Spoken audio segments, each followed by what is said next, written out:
This video is for adult collectors. Hi everyone, this is a video review of the Transformers Legacy Core Class G2 Megatron. I don't have the box for G2 Megatron right now.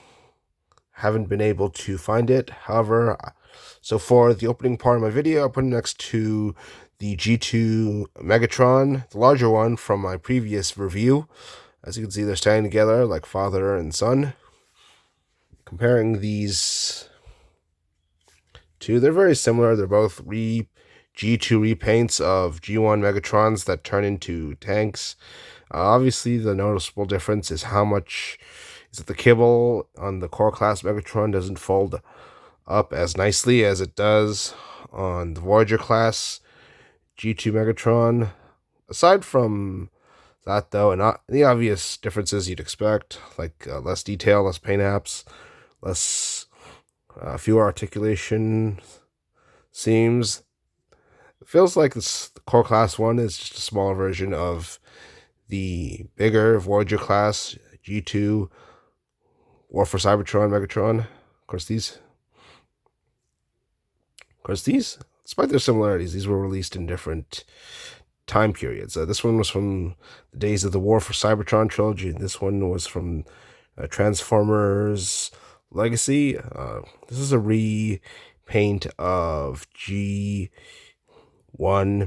Megatron that released in Kingdom. I actually have that one. It was in a nice silver paint job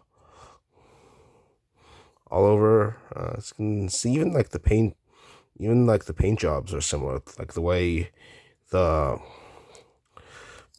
camouflage pattern on the chest and on the legs are shaped.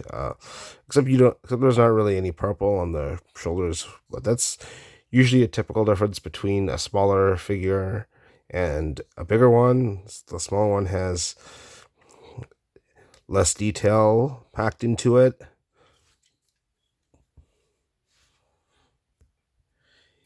And I like this Siege Megatron repainted to look like G2 Megatron. So obviously I like the core class version as well. I like how the chest isn't sticking out, because the actual G2 Megatron had the front of the tank protruding from his chest. I also like how the cannon is on his arm, so you get more range of movement with it. Hold on, before I forget. This little one actually comes with another gun here. And another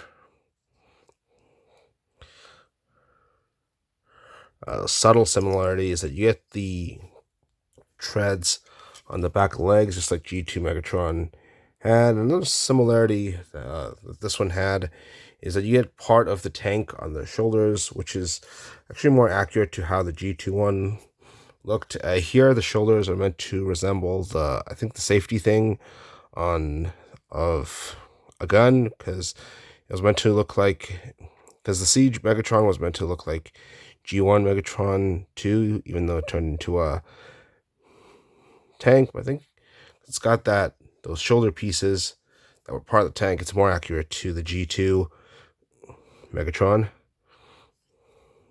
Let's see. The only real downside is you get much of the tank is on the back, but I rather have most of it on the back than on the front. So going over the articulation, arm, you got shoulder movement in the arm, which is good. Let's see. The elbows and knees are on ball joints, so they can bend 90 degrees. So is the leg.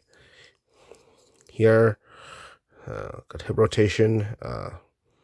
It can look left and right, but it can't look up and down. Really nice range of movement.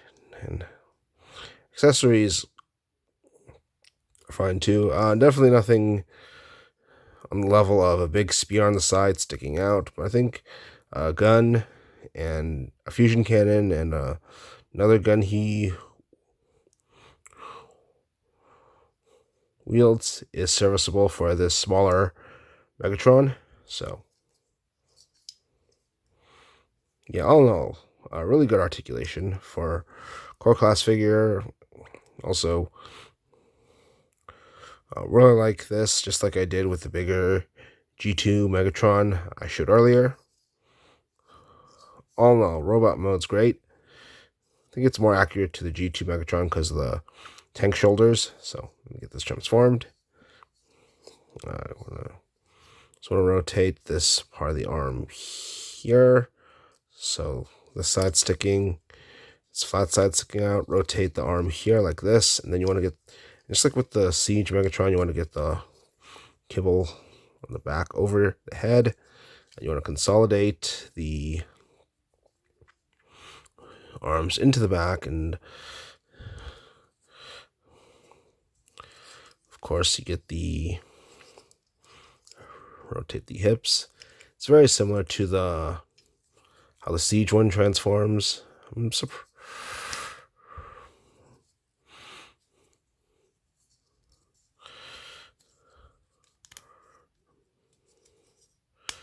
kind of surprised I forgot how simple this transformation was.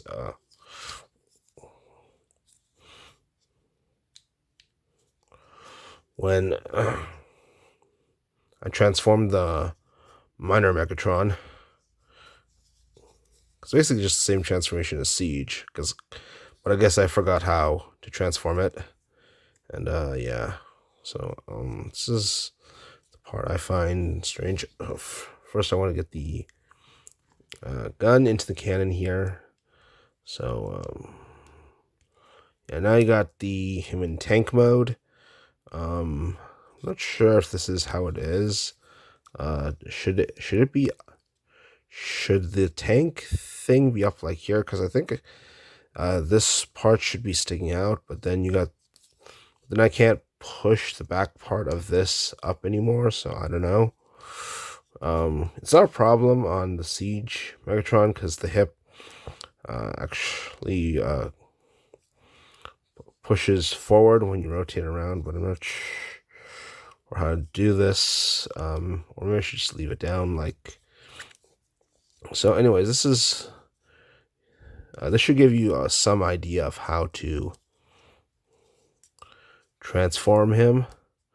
It's basically just a green tank, just like the previous Megatron I reviewed, like the G2 symbol on the side. Obviously, it's more realistic looking because of the green camouflage, but I don't know about the purple. I think that really makes it stand out. Probably wouldn't be blending in.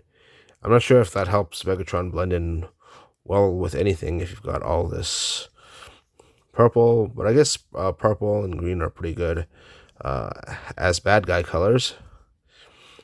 So anyways, let's get this transformed back. So all in all, I think this is a good figure. Pretty good articulation for a core class. Looks great in both modes. I think the transformation could be better, but it's fine. So all in all, this is a good figure. And I got this at Ross. A good deal on this. Found this at Ross for just $5. But even if you haven't been able to get a good deal on this, like let's say you're watching this many years into the future and you're not able to find a good deal on this, I would still pick this up for normal retail price or whatever the retail price for core class figures will be by then. Okay, and you got to get the gun back into the hand here, and there you go. Transformation back into robot mode is done. Please like this video, and if you do, please subscribe to my YouTube channel. That's it for my review. Bye.